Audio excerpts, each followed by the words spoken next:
Well, hello, family. It feels really good to be home. And I am sporting my pin from 2019, so that feels really good.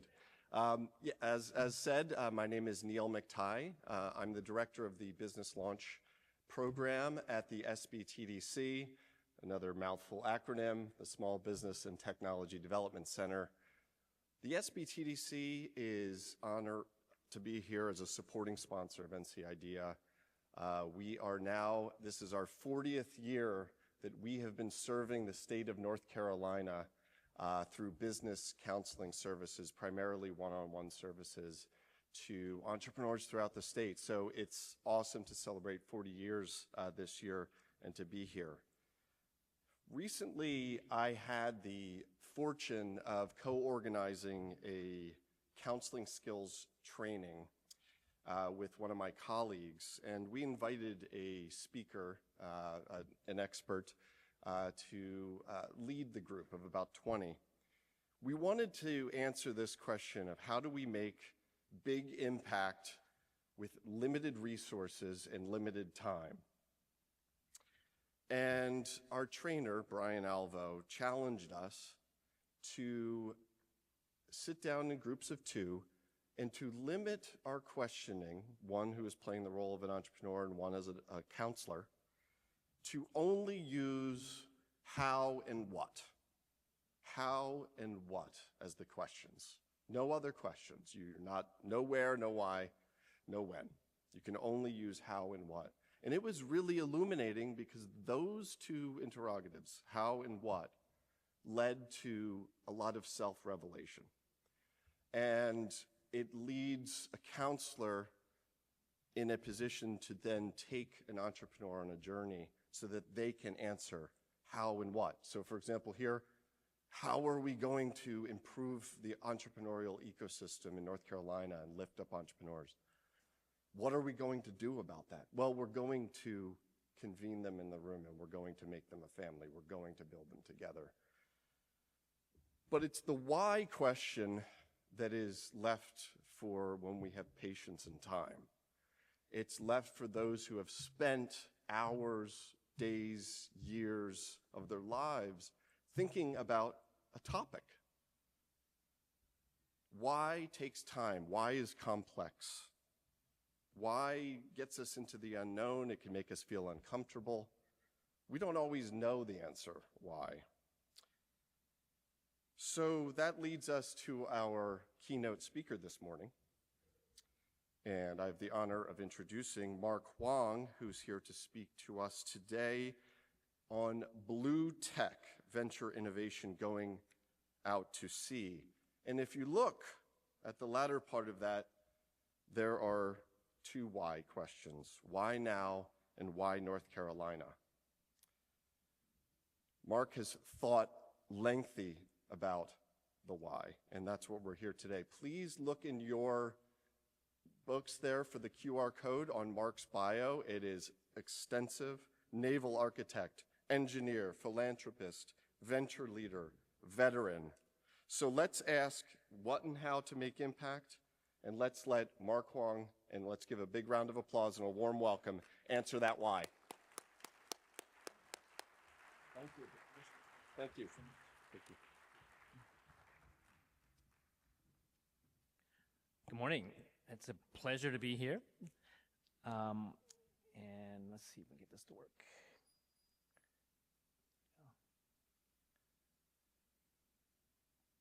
Okay.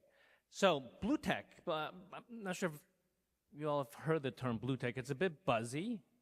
And I'm going to give an intro. What the heck is Bluetech and why does it apply to us here in North Carolina? I've been in North Carolina now for about 4.5 years. We moved down here for family reasons down from the Boston area. So I'll start off by first introducing our ocean, our planet ocean, planet Earth. Some say it should be called planet ocean. Just a couple factoids. Half of our oxygen, every other breath we take, comes from the ocean. 25% of our CO2 that's generated is absorbed by the ocean. And then the last one is we see this in the news, is 90% of the heat that we've created, us and humanity, is being absorbed by the ocean. The oceans are heat sink. I think last year, Florida, the water temperature in the summer hit 100 degrees Fahrenheit. The other about what the ocean does for humanity is more than 1 billion people actually depend on the ocean as their primary source of protein. But that's a subset to a larger issue of, we're reaching 8 billion people, so that's linear. The demand for protein is only going up with the big and, is the rise of particularly the Asian middle class, the Chinese, followed by South India. The average Chinese person today eats twice as much protein as their parents. So it's not just linear growth in demand for protein, but it's the per capita growth. So we, from a food perspective, are going to take more from the ocean, sustainable or not. This fuzzy picture was off of NOAA's website. This vessel is up to no good. It's dark. It's basically doing illegal fishing and poaching. There's reports that up to 85% of the total biomass in the ocean is either at or at risk of being endangered. A couple other factoids. This came off the World Bank. The loss of salt marshes, the loss of eelgrass and mangroves. I think this is not North Carolina is not unique or separate from this issue. I was just coming back from the coast 3 weeks ago and talking about the losses of eelgrass in North Carolina. Right during the UNCW conference, right before Helene hit, there was a major storm, flooded Carolina Beach. That wave attenuation is weaker with our loss of coastal habitat, not just from the carbon perspective. The other also is economic. I was being told by some of the researchers how some of the shellfish farmers, with the loss of eelgrass, it's the reduction in, let's say, certain types of scallops. So here in North Carolina, like the rest of the world, the continued loss of biodiversity on the coast as well.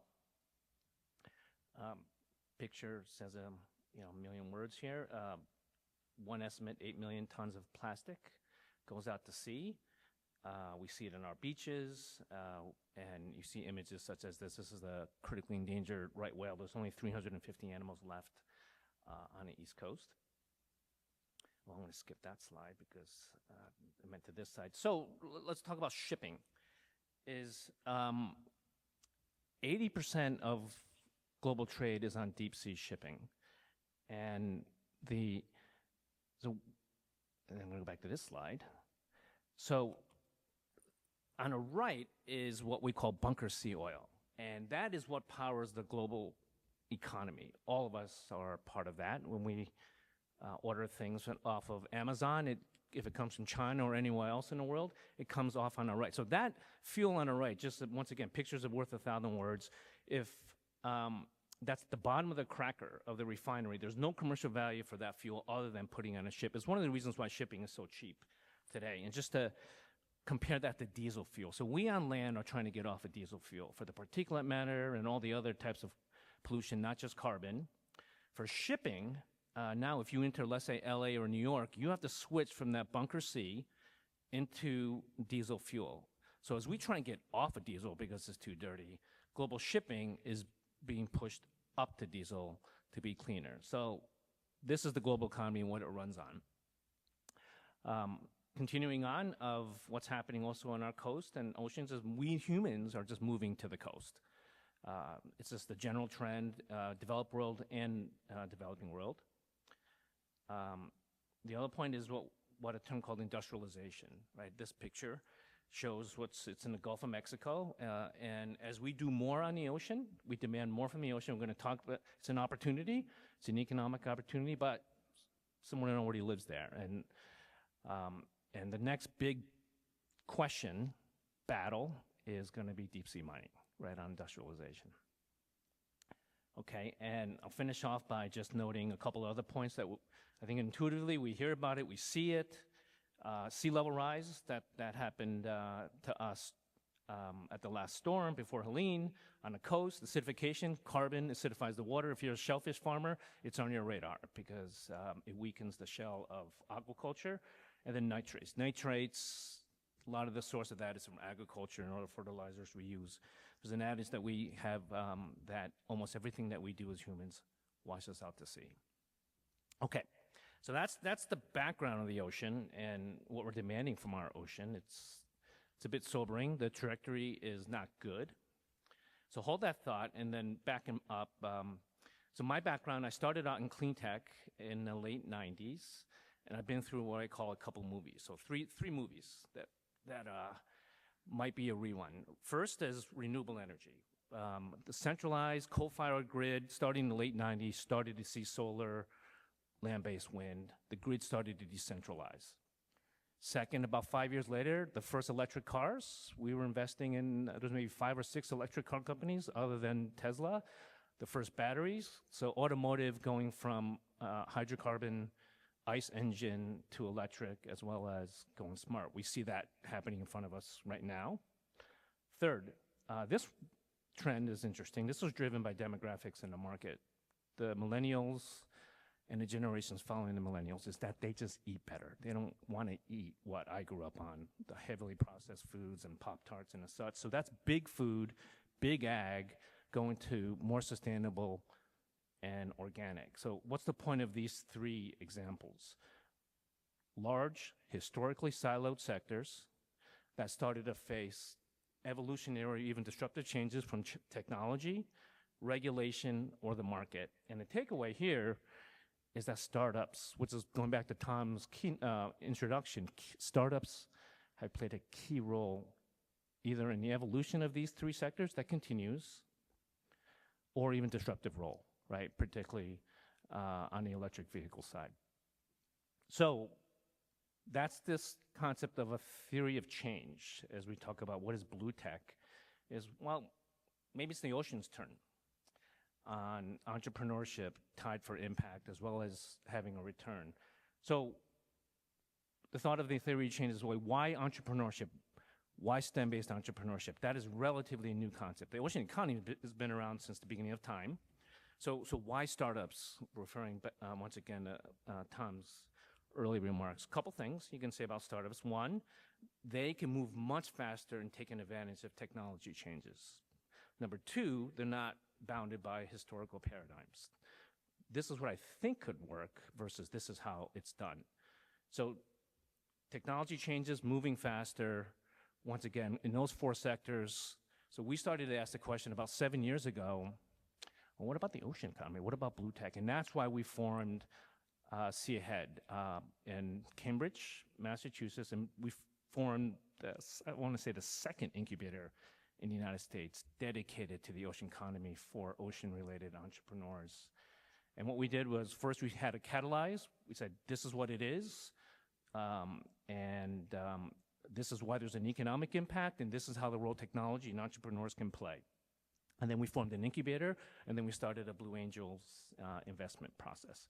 And the goal was impact, but impact has two parts of impact: environmental as well as community, which I'm going to refer back to later. So that's the theory of change of what Bluetech and what is different today, is that for the first time we're really seeing entrepreneurs go out to sea, so to speak, and say, I don't have to code for Facebook. I'm going to go talk to that aquaculture farmer or deep sea shipping to see if I can help and provide something that they need.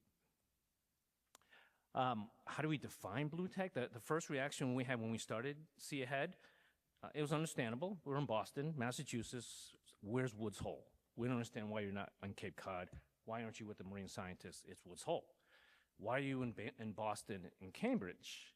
Well, it's not necessarily intuitive, but our view is actually the opportunity for Bluetech is, of course, the marine science and infrastructure, which I'll talk about, is critical and foundational for Bluetech. But the opportunity, the entry level, the early TRL, technology readiness level opportunities, we think is this idea of crossover. Taking climate tech related technologies, bringing it out to sea. Biotech advances, let's say, used for aquaculture. Smart city, but thinking about what's happening on your wharf and what's happening underwater or storm runoff. Circular economy, ocean plastics, right? And then, of course, tech. AI for good is one of the initiatives that's being pushed right now in North Carolina. So if you look at it from that perspective, that's why we spent a lot of time hanging out in heavily STEM-based areas. They didn't know bow from a stern, shell from a fin. Yeah, and then the other half of the day, we would be at the marine research centers on the coast, trying to make that connection. This cute spatial slide I asked our designer to do because I was trying to make a point about what the opportunity is today, just from a spatial systems perspective. And technology today, the advances in tech allow us to break historical silos and think this way. So we have a lot of data analytics. When you talk to, let's say, a startup doing data analytics, they just want to correlate. They don't care where the source of data is or where the data is going. So if you can correlate farmer behavior and nitrates and how it makes algae blooms out to sea 6 weeks later, sure, tell me how to do that. So the idea is that everything's interconnected. Right now, we'll talk a little bit in a bit about offshore wind, but the climate tech crowd, billions have gone into climate tech funds globally. Where we are different on the Bluetech is this is a slight nuance. Well, if we in the East Coast have 20 to 30 gigawatts of offshore wind in 5 to 10 years, at night when we're asleep and the wind is blowing hard, could we electrolyze possibly seawater and turn, let's say, Wilmington or the Chesapeake into a hydrogen alternative fuel epicenter? Pretty big, pretty disruptive, pretty evolutionary, but the idea of thinking like a system, everything is connected. And that thesis, by the way, was no surprise. That came from the Europeans originally when they first showed up on our shores about 7 years ago to push offshore wind. A case study, when about 12 years ago, when we started to first invest in batteries in electric cars, the battery pack that's in an electric car was about $1,800 a kilowatt hour. That number doesn't mean anything until you go to the bottom of that curve. Today, it's under $100 an hour. So if you think about what we want for our automobiles and expect, right, what the hurdles that an electric car has to meet, like any other car, it has to last, has to be relatively affordable, and it has to be safe, meaning the battery doesn't catch on fire. The billions of dollars of investment represented, that's an ID4 electric Volkswagen, has now been labeled, which is this down here at the bottom right. This is in San Diego. This is Crowley, one of America's largest shipping companies. This is an all-electric tug. It's very cute. That model, that would not have been possible 5 years ago. So it's an example, once again, of thinking like a system, thinking of crossover, what's happening in another space, how does it spill over to us on the coast, how do you take this out to sea? And then let's take this really go to home, what I call high-low. So that's global. That's a global trend, electrification starting to happen in certain parts of coastal areas like Singapore and in Northern Europe. Well, what's in it for us here in North Carolina? Wolfspeed, formerly Cree, spun out, likely from NC State, one of the leaders in the country on power electronics. There's no renewable energy. There's no electric cars if you don't convert DC to AC, power electronics. So Wolfspeed is silicon carbide. Probably don't know the bow from a stern, but from electrifying the working waterfront, you're going to have power electronics, and this is the bottom. This is just so exciting. This is the new Toyota battery manufacturing facility, battery pack, that's coming into North Carolina. So these are global trends that we in North Carolina are an epicenter of. So when I started off by talking about how the ocean and all its challenges, that our ocean, and then you get naturally pushed back because we're looking at entrepreneurship. That means you need a double bottom line. So the question is, how do you make the economic case? I've heard a lot of, the code words from an investor is like, sounds like something I donate to. Translated, meaning I don't understand where is your economic case. So let's talk about that. This report is quoted heavily. It's the OECD from the United Nations.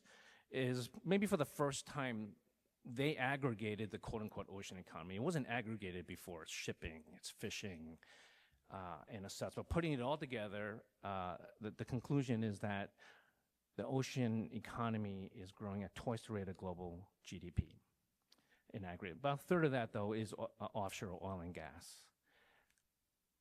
Our view is that this report actually doesn't tell the whole story. It's pretty linear, meaning it's looking historically at how much more demand for shipping, offshore oil and gas, et cetera, protein from the ocean, and hence that's the high growth rate. This, we think, is what, which particularly resonates for us in North Carolina, is kicking this into fifth gear. This is from Dr. Spinrad, who is the current NOAA administrator, and he essentially, this buzzword term, the new economy, the blue new economy, it's knowledge-based, it's tech, and we see this, like ChatGPT and the such, but the question is AI going out to sea, AI for good. The new economy is not captured, particularly on the tech side, in the historical looking back of projection. So we just think that the space is just wide open on different entrepreneurs and impact onto an economy that is still very much analog. So I'll give a quick example. I'm helping Professor Roy He from NC State, just spun out. They got about 10 people. What's a digital twin? It's a bit buzzy, but essentially it's modeling what we call metocean, atmospheric with oceanography. The models today, there's many models that today don't couple what happens on the water in its interface with weather, or don't couple it well. So that's their IP, their core IP, probably about maybe 20% more accurate on, so why care?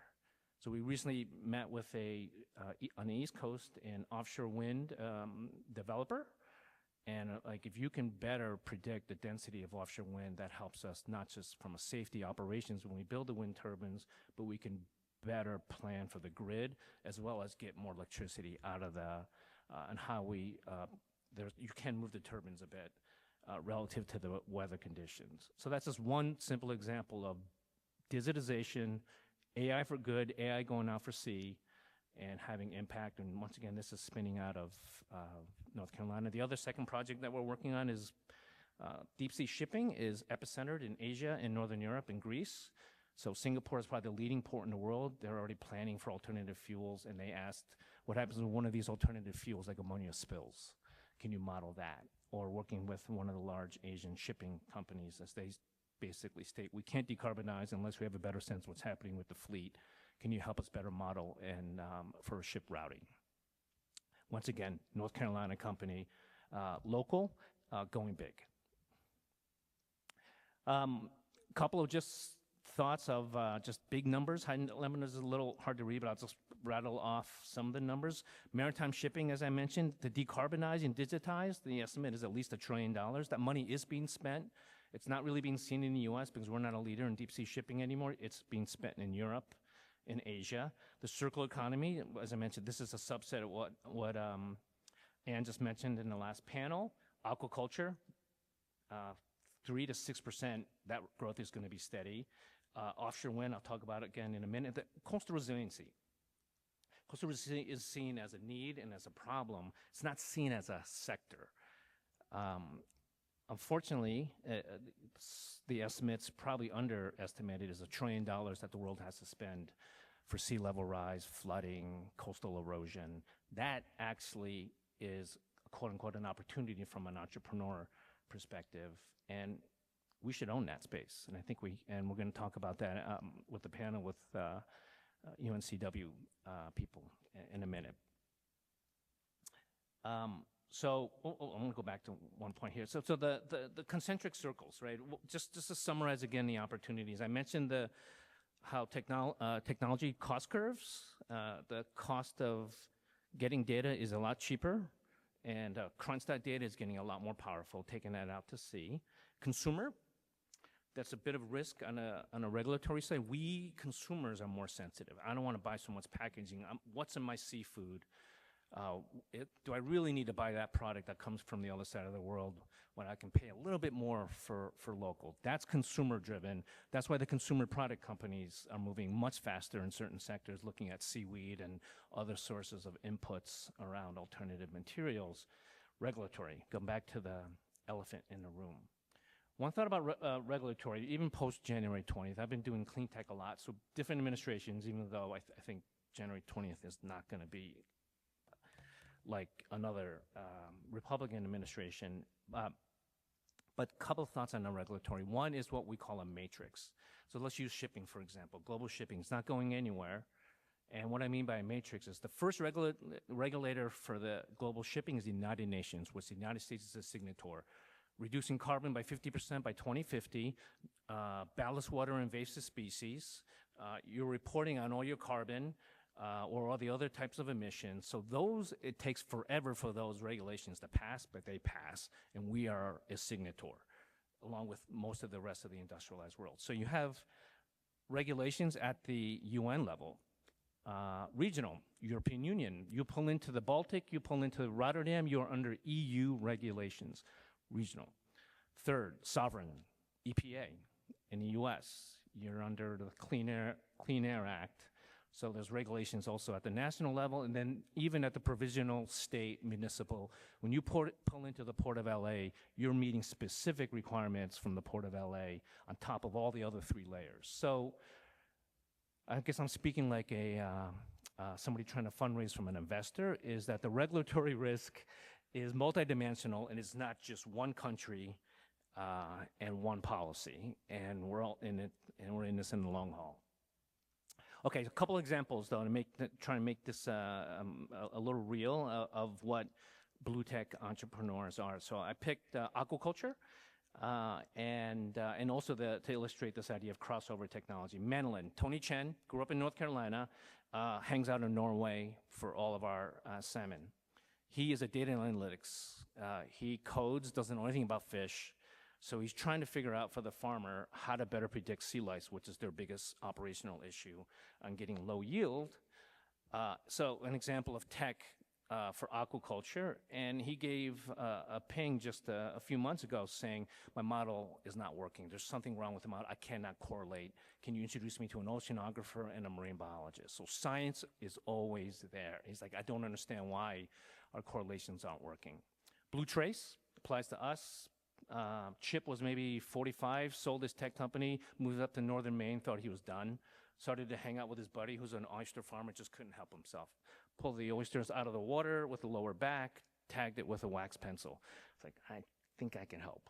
So started Blue Trace, which is digitizing starting with shellfish, but it works for all local seafood, all the way out to the restaurant. So in theory now, or not theory, is if one of us got sick in Portland, Maine, or wherever, instead of shutting down, which the regulators will do, 100 miles of farm, they'll say that batch that got you sick came specifically from that cove because that truck, the air conditioning broke down, they didn't tell you that, and that's why you got sick, right?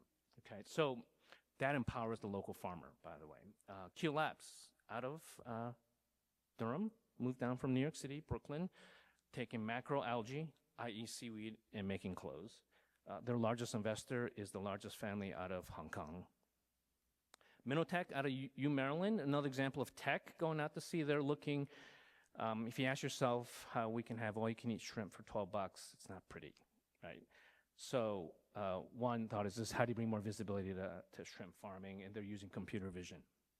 Symbrosia, Hawaii to California, feeding pigs in Central Valley, California, red seaweed so they burp less, and that's a carbon play from a nutrition, pure carbon play. Organicin, UMass Amherst, life science, data analytics, trying to find natural biosins to replace antibiotics for fibro that makes us sick from oysters. So this is a simple snapshot of what's happening with tech and biotech, bringing it out to our coast on aquaculture.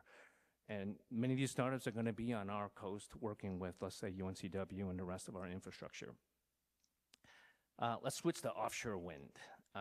It's a bit buzzy, but 20 to 30 gigawatts is what started. On the buzzy part is once in a generation opportunity. A couple comments again on the regulatory is they're in federal waters, but once they pass the federal waters, the regulatory, these are state contracts, and number two, in areas including North Carolina and Virginia, is we need more load driven by data centers and as such. So not saying it's going to be a bumpy ride for the next 4 years on offshore wind. It's already been a bumpy ride on inflation and other topics, but the macro drivers for offshore wind are still there regardless of who's in office. So what does that mean for entrepreneurs? Because the topic here is entrepreneurs. So I'll just focus on the right. That first is that person with the Oculus is Eagle. I met him at the coffee, blocking my coffee at a co-working space in Boston. I asked him what he does, and I thought he was gaming. and I do virtual reality training. I got something for the Army right now. We send him into our incubator, and in the incubator, he met Siemens Gamesa. Siemens said, we have an 80% dropout rate when we train offshore wind service technicians, because when they go out to sea, a bunch of them get seasick, and the ones that don't get seasick really freak out when you take them up on top of the turbine. So basically, we'll pay you, the state of Massachusetts included, to do the first workforce development using VR to simulate those conditions. Translated, please get them to drop out earlier. It's a lot cheaper for us. But that's an example. He can code for anybody, but through a connection, through linkage, he's not coding for the ocean. The middle one, we don't have time to talk to, but it's huge. Power to X. Power to X refers to what I referred to earlier of offshore renewables, or renewables in general. Some could be nuclear as well, but let's stick to offshore wind, being to generate alternative fuels such as hydrogen and ammonia. Steve is here from RTI. I saw him. The facilities that I saw at RTI around ammonia and hydrogen are being invested in heavily in Europe and the US, and President Biden put $8 billion into hydrogen hubs, which is a small investment. But that, regardless of what the US does, industry globally is pushing right now alternative fuels, and the question of making it zero carbon is tying it up with either nuclear or renewables. Another local example, I led the angel investment for Seahead in this company. Natrix is outside of the Raleigh-Durham Airport. They have a 3D cement printer. The blocks come out about the size of the chair, has all these nooks and crannies, and it acts as a substrate to grow oysters and seaweed. And what's the point is if you drop it into the water as a substrate, and eventually with the biomass that grows around it, you get to attenuate the wave. So it's a coastal resiliency play, and it's carbon neutral, carbon negative. Why we like investing in them was, one, there's a lot of room for technology innovation. So this is, you can have kind of your case, you see a traditional tech investor, is there IP that you can wrap your arms around? Definitely. Around the printer, around the formulation, around the monitoring. And is there demand? Unfortunately, as we said earlier, there is. They got a full order book, very active.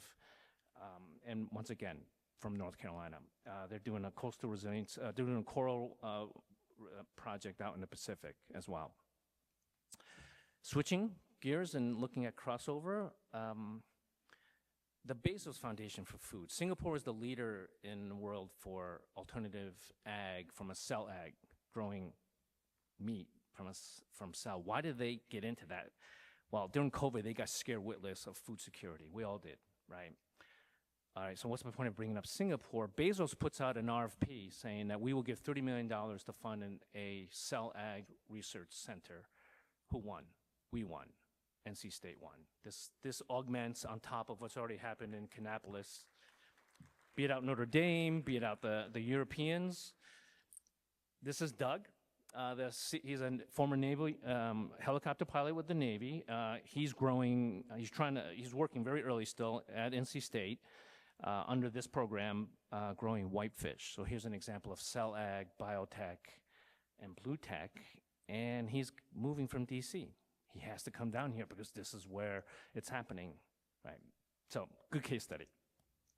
All right, this is a little busy. The question about clusters and ecosystem, which is the theme today in entrepreneurs. So just a construct around a cluster or Bluetech is, one, is what are we trying to solve? And that's the top level, is, are you in a region where you're losing all your young people? Are you a region that just doesn't have a lot of wealth creation, GDP per capita, no high-paying jobs or higher-paying jobs? Are you not diversified? Are you only focused on one customer, Department of Defense? So one thought is, what are the problems that you're trying to tackle? And then the blue starts to talk about possible shots on goal. This high-low concept of what's the global economy care about, and what do you have as a core competency? In a way, it's kind of relevant to that question about the tobacco towns. It's like, what do we have that the global economy cares about? So for blue, I just rattle off some of the sectors that are growth areas that we have competencies in. It's like, we have a global play in these sectors that we have a good competence in. 3, the dark blue, is actually your economic development plan. These are activities. 1, start a narrative. I had a colonel once say to me, how do you start a center of excellence? And I don't know, and he said, just declare it, right? And you know, when I was up in Boston for a while, there's a strong cultural link with Halifax historically. The Canadians would come down like an army, they'd run around, and we're gonna have this ocean supercluster event. And I used to just like smile. I was like, okay, I get the idea they're forming a cluster up there, but where's the term super comes from? And it's like, but she made it up. It's like, I'm a supercluster. It's like, okay, you own it. So 1 is a narrative. Second is actually what economic development activities can you do? If you go to our coast, I think I've visited, I'm trying to visit every marine science research facility we have in North Carolina under the schools. I got 2 more to go. That is later stage infrastructure for startups that I work with all over the world that need some place to pilot and test. So 1 is just like, well, this is our infrastructure. Can we bring this out? There's different programs you can do for this. Massachusetts has the Innovation Voucher Program, where if you use any facilities at a school, the state, through an application, will subsidize the PI and the equipment. It's meant to increase the utilization and accelerate and keep startups. And then, of course, engage your corporates around a new narrative. That could be workforce development, that could be sponsorship, which we're doing already. And so what's the hopeful outcome, right, on these activities? And obviously is job creation, creation of innovation districts where you start getting critical mass, right? And eventually the ripple effect is, to go back to the top, is we want to create equitable new economy jobs that are not just for people with PhDs, but across the wage spectrum. And that's this idea of the new economy versus the knowledge economy. Buzzy words in economic development. The new economy is not as inclusive. That we see. You see that in RTP. People with higher education killing it. You see that in Boston, New York, Silicon Valley. The knowledge economy. That's the knowledge economy. The new economy takes into account the whole supply value chain. Well, you need to manufacture, right, in order to feed whatever you do. So the battery pack example is part of the new economy. Wages across the different skill spectrum, and not just for the PhDs. And that's how you address some of the income disparities, which is not unique to North Carolina, but definitely something that we're facing as a state. Case study. So about 4 years ago, we got a call from, never been to Gulfport, Mississippi, got a call from University of Southern Mississippi. I said, look, can you come down here, because we've been tracking what you've been trying to do up there in Boston on clusters. Can we create a Bluetech cluster? So as I noted, well, first we spent a few months, was like, write a new narrative. And that's what we did. What is it about all that amazing infrastructure you have? You don't have a lot of people. That's unique to what the global economy cares about. Second, which we'll talk about at the panel, is about local-based, place-based stimulation. They have a small downtown. They got a massive marine research center, brand new aquarium. You got the Navy around the corner. You got a port. So this building was a 100-year-old building, and it was owned by Mississippi Power. You walk in there, it looks like 1990s. The office, cubicles everywhere. I got to give them credit. During COVID, they gutted the whole thing, opened it up. It looks like one of your modern co-working spaces, coffee machine and everything. That became their epicenter for the narrative. And then the last thing that discussed was, well, how do we catalyze this? So there we started an accelerator and blitz it out to the world. It's like, come and check us out. What infrastructure exists here? You get a $25,000 grant if you come, and these are sample startups. BX is out of Singapore. I had to tell the founder, I had to point to New Orleans and go up the coast. This is where Gulfport, Mississippi is. That nice little AUV that she has is out in the North Sea. It's going up and down under the turbines, inspecting for scouring that's happening with the cables. She came to Gulfport, Mississippi. Never heard of Gulfport, Mississippi, but because of the accelerator. C-Track comes from the West Coast. The bottom right is an established company that pulled up completely out of San Diego to access the infrastructure and the lower cost of living. That device there is a robot. If it sails, and then the Navy, when it wanted to, that sail drops and it dives underwater. Pretty cool. Mythos is an AI. The point being is new narrative around your infrastructure, that somebody cares about globally, and then catalyze it with different events. And the question is, are they going to finish their economic strategy with the back end? How do you get these companies to stick? That's rhetorical. We'll see how well USM continues to do on this experiment. Okay, going back to North Carolina, you know, the idea of a cluster, which is a theme here today. The coast has amazing infrastructure, as I mentioned, starting from UNC Wilmington all the way up to the Outer Banks with Morehead City and Beaufort and other areas. RTP is a global center for early stage innovation. We know that. Here in Charlotte is an epicenter for finance. I love to tell people that we're going to talk to Silicon Valley Bank, that North Carolina bank. In Asheville, NOAA has their weather supercomputer up in Asheville, so there's ag. So Paige, in a minute, will talk about ecotech. So we've started this idea of a shot on goal of creating a global cluster. For us, some of us, Lawson, my partner, Lawson Carmichael, if you want to raise your hand, we have formed Longleaf Studios, and this is the idea. We are very bullish on what we think is the opportunity in North Carolina. We're focused on 4 sectors: Bluetech, food and ag, textiles, and climate tech, which would be electric as well as hydrogen. Once again, the thesis is we think there's just so much opportunity. I don't need to fly 3 to 4 hours anymore to go anywhere for what we're going to do. Okay, that was hopefully was an introduction to Bluetech, and hope you're as excited as I am on it. What's next?